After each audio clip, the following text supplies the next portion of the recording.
Aku fikir urusan kemanusiaan yang lebih universal. Sebab dalam masa yang sama, memang kita kena bercakap tentang kedaulatan dan keselamatan negara. Saya fikir sampai sekarang pun, bila kita bercakap tentang security keselamatan di Sabah, tiada satu kerajaan pun yang boleh menjamin keselamatan perairan, terutamanya sebab keluasan sempadan kan di pantai timur Sabah itu antara ancaman juga keluar masuknya pendatang asing, dan ini kan di bawah bingkai keselamatan dan ancaman kedaulatan kan.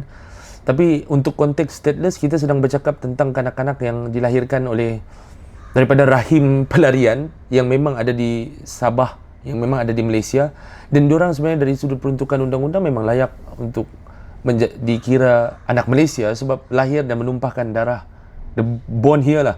Okay, so saya fikir naratif keselamatan ini adalah satu hal yang tidak boleh dicampuri dengan urusan kemanusiaan, memandangkan kita sedang bercakap tentang komuniti yang sudah ada berabad lamanya di Sabah lah. Saya tidak bercakap tentang pendatang asing yang baru masuk semalam, sebab ini di bawah kuasa pemerintah dan nombornya pun di bawah radar kerajaan, mereka tahu. Tapi kita bercakap tentang kanak-kanak, terutamanya stateless yang memang lahir di Sabah.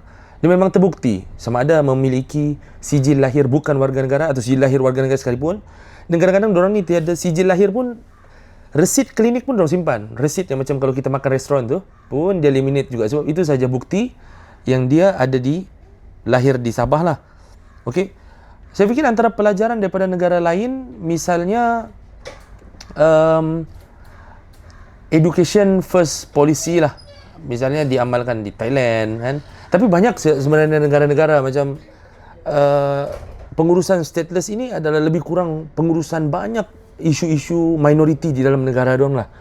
Stateless ni antara satu isu yang memang kritikal hampir di semua sudut negara. Tapi ada beberapa yang boleh dicontohi, misalnya Thailand, diorang ni ada education first policy lah, masih memberi ruang kepada kanak-kanak tiada dokumen untuk berada di dalam sekolah lah.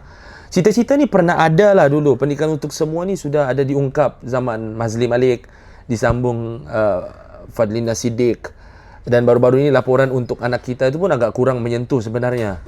Okey, sebab anak kita anak yang apa kan dia maksudkan? Kalau betul-betul anak kita yang jujur, yang pro rakyat, seharusnya siapa-siapa anak yang ada di Sabah lah, anak yang ada di Malaysia lah, mana kata dia kena mengakui dahululah kewujudan komuniti lah. Okay, make them visible dahulu. Sebab diorang sekarang ni invisible, no one knows kan. Tidak pergi ke sekolah dan tidak ada orang tahu yang dia ni pernah pergi sekolah atau tidak pergi sekolah lah. Okay, saya fikir mekanisme sedia ada yang perlu diperbaiki adalah untuk in terms of pendidikan lah. Kami cakap Kementerian Pendidikan Malaysia harus mewujudkan satu kategori di bawah pendaftaran sekolah lah. Sebab kita selalu kena intimidate untuk disuruh daftar sekolah swasta. Kita bukan buat benda ni untuk bisnes. Macam Cahaya Society, Borneo Comrade, kita langsung tidak minta yuran. So ini bukan tentang profit. Tapi kalau kerajaan suruh daftarkan swasta, bagus ambil satu kali dan uruskan betul-betul. Sebab kapasiti kami sebagai aktivis tidak ada untuk menyambut kurikulum pendidikan Malaysia itulah.